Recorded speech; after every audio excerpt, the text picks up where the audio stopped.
A politician, do you still beat your wife? It doesn't. Whatever he answers, no, I don't. No, I. What is he going to answer? So he did a similar clever question, and he said to the Rebbe, "I'm publishing your answer and my question as an op-ed. So, and if you don't answer, I'm also going to publish that you refused to answer this question." What was the question he wrote to the Rebbe? He says, "Who is a better Jew? As a leader of the Jewish Orthodox world, I'm asking you this question. In Hashem's eyes, who is a better Jew?" And he gives options to the Rebbe. He says, a Reform Jew, whose only mitzvah is Ahavat Yisrael. But the other 612, as it were, he doesn't keep Yom Kippur, he doesn't keep kosher, he does every sin, every moral sin, but when it comes to the way he treats others, he's a real mensch. He's a kind, golden heart. Versus the Jew who's 100% Orthodox, but he's a para adam. He mistreats people. He's heartless and cruel to others. The first one. Who's a better Jew? So let me first tell you what this guy must have been thinking when he asked those two questions. Imagine the Rebbe, who's seen as a world leader, tells all the hard-working Jews who are making all these sacrifices for tuition, for Torah, for mitzvot. He says, "Hey guys, matzah, all that Judaism stuff, you're actually worse off. All you need to do if you want to go into Gan Eden and be considered the best possible Jew, just Avos Yisrael. No Yom Kippur, no Tisha B'Av, no hassle. Go knock yourself out. Do whatever you want. Do all the sins, all the hedonistic pleasures of this world, and you're actually better off. You don't have to work that." So that's if Rebbe simply blindly said, "Ahavat Yisrael, you got this. You're actually a better Jew than the 612." We'd be losing a lot of 612 mitzvot. In one generation, Judaism would be, those who follow the Rebbe would have taken the easy, user-friendly, popular mitzvah. Next, if the Rebbe said, "No, you could be a cruel, disastrous, heartless person, but you're considered a better Jew," even if it were true, what kind of look does that have? The Judaism values these technical mitzvot like lulav and esrog and matzah size and Shabbat more than how you treat others.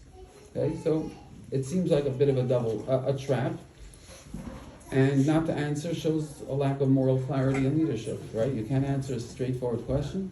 Which one is better in God's eyes? So before I tell you how the Rebbe makes everyone smile when you hear his answer, it wasn't just a beautiful answer, it was also the truth. And it wasn't A or B, by the way, and it wasn't dodging the question either.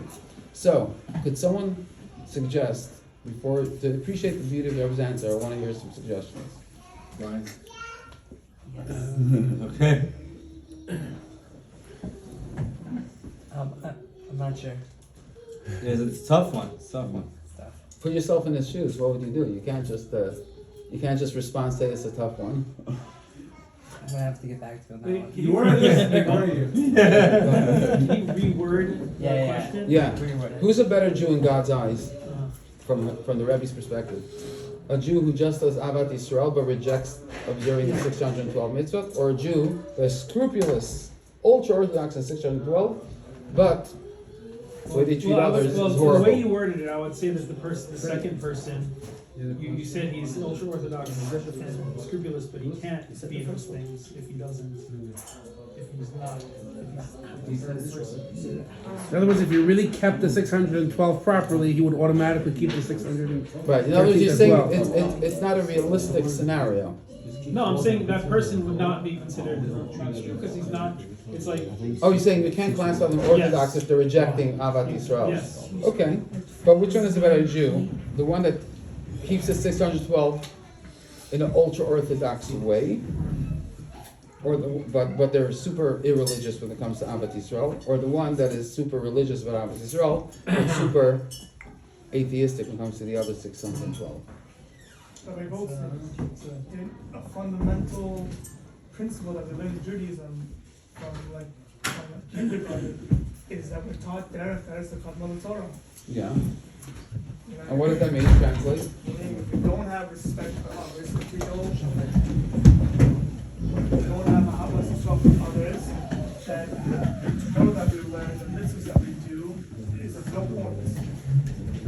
Beautiful. So let me repeat what you said. Derech Eretz Kadmol Torah is often presented as meaning treating others respectfully with menschlichkeit is more important than doing the mitzvot.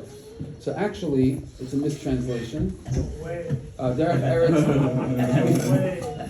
before the Torah was given, and before a person is able to receive the Torah, they first have to be alive. They first need clothing, dress, they need a job, they need to have a way to eat, they need a place to sleep, they need a house. And then they're eligible to receive and practice the Torah. So as a prerequisite, it's a hefsher mitzvah, a prerequisite for the Torah to be given in this world. Hashem had to create the infrastructure of life on this planet, the derech of the Eretz.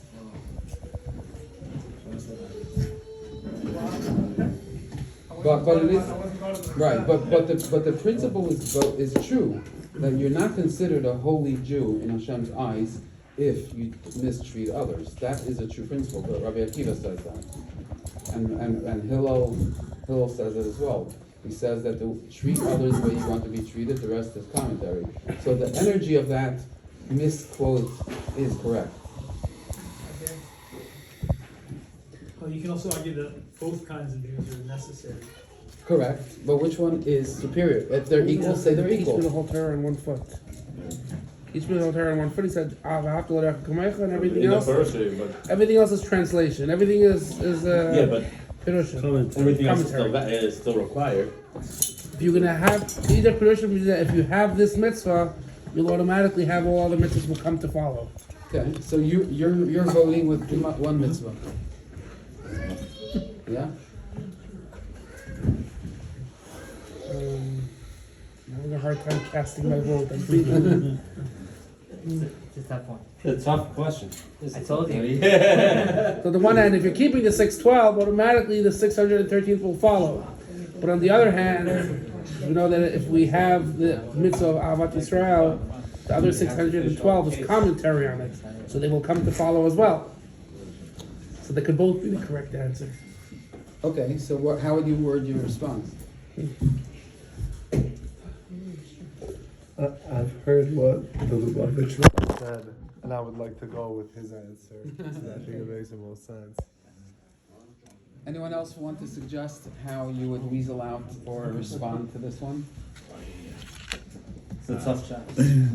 So in Parshat Bereshit, I heard there's very limited mitzvot because we have to learn from our avot how to do. I'm elaborating on what Yoel said of how to conduct ourselves on a daily day to be, how to be like Abraham Avinu, Yitzchak Avinu, and Yaakov, right? And then the mitzvahs come. So if you don't have the derech eretz to be a Jew, then the mitzvot are meaningless. If you don't make a kiddush Hashem out there, you got nothing going. So Derech Eretz, the way you're interpreting it is you have to first. You have to have chesed, you have to have emet, you have to have avas Yisrael, you have to have everything. If you just go out there, you're keeping all the laws, but you don't have a smile on your face, nobody wants to follow you. Beautiful. So the most important, you're saying what Rabbi Akiva said. He said, "V'haftarach kamocha zeh klal gadol b'Torah," and what Rabbi Hillel said that don't treat others. Do not do to others what you don't want done to yourself. Yeah. So I think we're all on the same page that Judaism that lacks Ahavat Yisrael is not Judaism. That I think we can all accept. And the father of tonight's celebration, the Balatanya actually said, the test to know if someone truly loves, I think he was quoting the Baal Shem Tov, the test to know if one's love of Hashem is real is if they love their fellow Jew. You cannot say you love God if it's not expressing itself in the love of your fellow. So all of this is still intermingling the 612 with the 613th mitzvah of the Ahavas Yisrael, but we still were asked a tough question. Which one is more important? If I'm not going to do both, if I want to be the better Jew between the two groups, which one should I choose? It's tough. One can't go without the other. One might even argue that doing the 612 brings so much brachas for yourself and for your family that it is Avat Yisrael. There's a lot of people out there who think they're doing good and they have good hearts, but if they don't have they might be going the wrong direction. Well intentions. Yeah. I think you can't choose. Rambam says that you don't know the weight of one mitzvah versus the other. Hashem knows. We don't know. This fellow needs to start working on the 611 that he's missing, 612 is missing. This other guy's got to work on the one he's missing, and that's it. It's not a choice. You don't get to pick and choose God. God tells you the mitzvah you got to follow. Okay. So first of all, I want to give a compliment. First of all, everyone gave beautiful responses, and what's beautiful about your responses is that they actually built the Rebbe's answer. So listen to the Rebbe's answer, you'll see how your answer, especially Rabbi Mendy. The Lubavitcher Rebbe says that the question is flawed in one simple way. He says that to Hashem, there's no such a thing as an Orthodox Jew, or a Reformed Jew, or a preference for a Jew that does one mitzvah versus more mitzvahs, or more mitzvahs versus less. He says that entire language is fundamentally flawed. It's not how Hashem measures who is a better Jew in his eyes. He says there are Jews who their habit is to do an average of one mitzvah per day. There are Jews who move up that spectrum of observance, and their habit is to do 2 mitzvahs, 3 mitzvahs, all the way to the proverbial 613 mitzvot. And he says that what Hashem looks for to determine in his eyes who is the Jew that he most cherishes, the way they're serving him, comes down to whatever level your baseline is, whatever level your current habit of observing Hashem is. If you're making a conscious effort to improve and go from, let's say, level 1 mitzvah per day to now a 2nd mitzvah per day, you're going above what's comfortable for you in the service of Hashem. To Hashem, you are the most precious. That avodah is the best possible, most cherished avodah that there is. That, and he says the Jew, therefore, that does only 2 mitzvahs per day, if he's making an effort to grow, is far more cherished. That service is far more precious to Hashem than a Jew who does 612 mitzvahs, but is coasting and resting on his laurels and not putting in the effort to grow. So it's not the quantity of mitzvot, it is the desire to become a little bit better in your service of Hashem and doing a little bit more than what is naturally comfortable. And with that answer, the Rebbe did not let anyone off the hook. He made everyone now have to go bump up their Torah mitzvahs. So that is really what Chassidus helps us do. By learning Chassidus, it makes us uncomfortable with being comfortable. It makes us uncomfortable with just serving Hashem at an easy pace, because when we appreciate who Hashem is and how much He loves us, we feel a sense of excitement and urgency to keep on upping our avodas Hashem. When we daven, we get excited and we want to pour out more and more. If you're ever in love with someone and you have that intense feeling of love, you're constantly looking for ways to add that cherry on top. You're constantly looking for ways to put a smile on their face, to give and to bring them more joy. Learning about Hashem and understanding Hashem by learning Chassidus literally lights a love with the one above inside our hearts. It literally activates a desire to want to give and to connect to Hashem, because we now appreciate who Hashem is and how precious He is, and how precious each connection, each mitzvah is with Hashem. So learning Chassidus, we said what's on the checklist? Moda Ani in the morning with pure intentions to thank Hashem for giving us another day.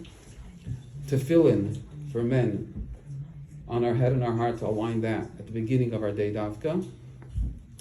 And then to learn every single day a few minutes of Chassidus with someone who learned Chassidus for at least 10 years. And last but not least, to talk to a personal Rav, a personal mentor, about which mitzvah is the one that I should right now be working on to go above my comfort zone. That's the formula to maximize success in every single area of our life.